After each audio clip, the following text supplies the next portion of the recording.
What was supposed to be just another Super Bowl Sunday quickly turned into a full-blown proxy culture war between Donald Trump and Bad Bunny. And from there, things unraveled fast for the White House. Despite an all-out effort on the right to turn the halftime show into a backlash moment, the opposite happened. The performance ended up becoming one of the most watched Super Bowl halftime shows of all time. Estimates put viewership somewhere between 125 and 135 million people, with the higher figure marking a new record. So if the goal of the MAGA outrage campaign was to get viewers to change the channel, it's pretty clear that strategy fell flat. Badly. Then came Trump's next misstep. He took to Truth Social with a lengthy rant, calling the halftime show absolutely terrible, one of the worst ever, and an affront to the greatness of America.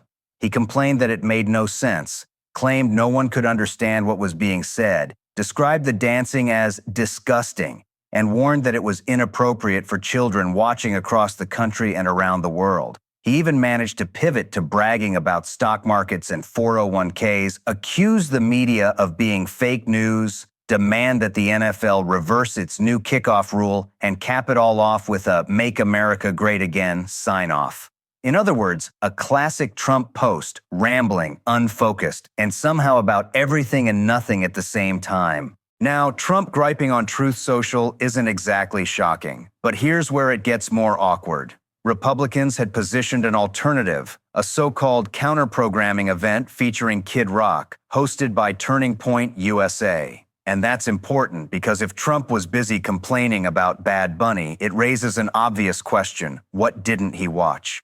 Apparently not the Turning Point event, and judging by how it went, that may have been a smart move. The Kid Rock performance was so underwhelming that calling it a show is generous.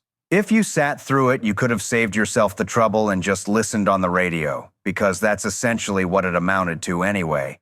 Instead of offering a compelling alternative, it only highlighted the contrast. One side delivering a globally watched, record-breaking spectacle, and the other struggling to hold attention, even from its own biggest political star.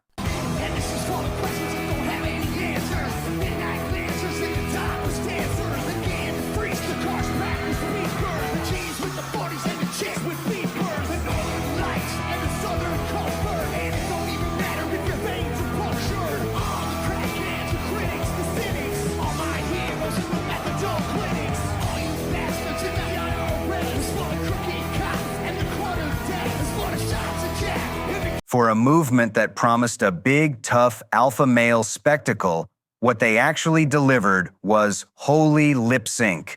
Instead of some chest-thumping show of cultural dominance, viewers got what felt like an episode of RuPaul's Drag Race, with Kid Rock quite literally lip-syncing for his life. The irony was impossible to miss. This was supposed to be the counterpunch, and instead it became a punchline. And that only compounded the broader problem for the right.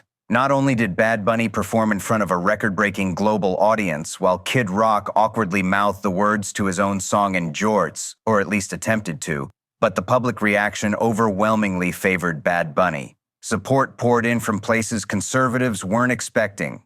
J.J. Watt summed it up perfectly when he tweeted, "Did I understand a single word of it? I did not. Was it a vibe? Yes, it was." Even more telling, Kash Patel's girlfriend publicly responded to a photo Democrats shared of Bad Bunny, branded as the all-American halftime. Her reaction? Unpopular. And that moment says a lot. Republicans desperately need message discipline right now because that branding is objectively strong. It's inclusive, it's modern, and it gives Democrats something nearly everyone in the coalition can rally behind. On top of that, it just looks good. The aesthetics are working. Here's the truly wild part. After the 2024 election, Republicans had effectively won the culture war. It was the most dramatic cultural shift I've seen in my lifetime. When I was younger, the idea of young people gravitating toward Republicans was almost unthinkable. Clinton was cool, Bush wasn't, Obama was cool, McCain wasn't. For decades, cultural relevance leaned one direction, and somehow, the right pulled off the impossible. They captured the culture, and then in less than a year, they gave it all back. This halftime show fiasco isn't some isolated incident or one-off embarrassment. It's part of a broader trend, and the data reflects it. The polling backs it up. What we're watching isn't just a bad night for conservative counter-programming. It's a slow, very public surrender of cultural ground they had only just managed to claim. There have been some pretty big shifts here. Yeah, these guys are swingers. That's what we're talking about here. Take a look here. Generation Z. John liked that. Gen Z, party ID margin, Dems versus the GOP. In 2024, look at this. It was just a 6-point margin between the Democrats and Republicans. Democrats just led by 6 points. Very small. Remember, Donald Trump did very well for a Republican candidate amongst the youngest part of the electorate. But take a look here. 2025. Hello. A huge widening of the lead for Democrats among Generation Z, tripling their lead on party identification from 6 all the way up to 20. That was, in fact, the largest shift, considerably more so than any other group. Yes, there was a shift in the overall electorate, but this more than double the shift that we saw among the electorate at large towards the Democratic Party. Okay, and we said it was decisive for Donald Trump. How have opinions shifted toward Donald Trump among this group? Okay, so this, in some ways, you might say this, this doesn't necessarily apply to Donald Trump. It absolutely does apply to Donald Trump. I mean, he has just fallen off a cliff when it comes to Generation Z. Look at this. Donald Trump's net approval rating in February of 2025. John said it right.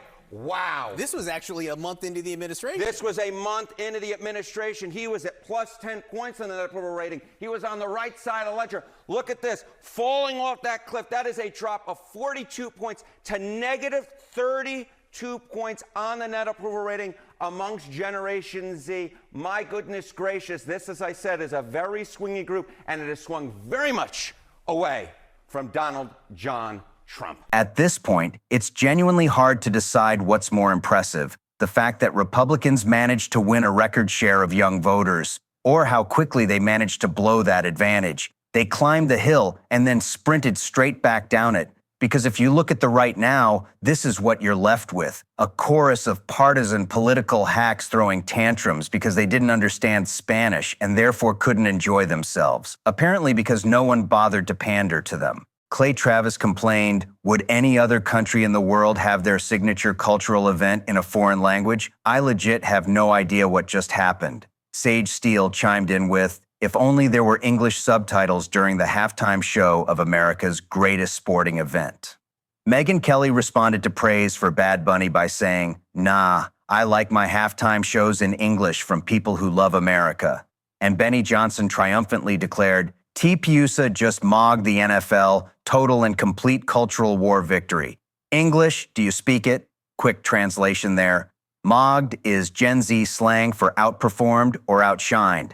And nothing screams hello fellow kids quite like a middle-aged political influencer misusing Gen Z slang while being, to use another Gen Z term, painfully cringe. Taken together, the vibe here isn't confidence or cultural dominance, it's desperation. Angry, bitter, and frankly embarrassing desperation. What makes this even more revealing is the hypocrisy. These are the same people who constantly accuse the left of engaging in cancel culture.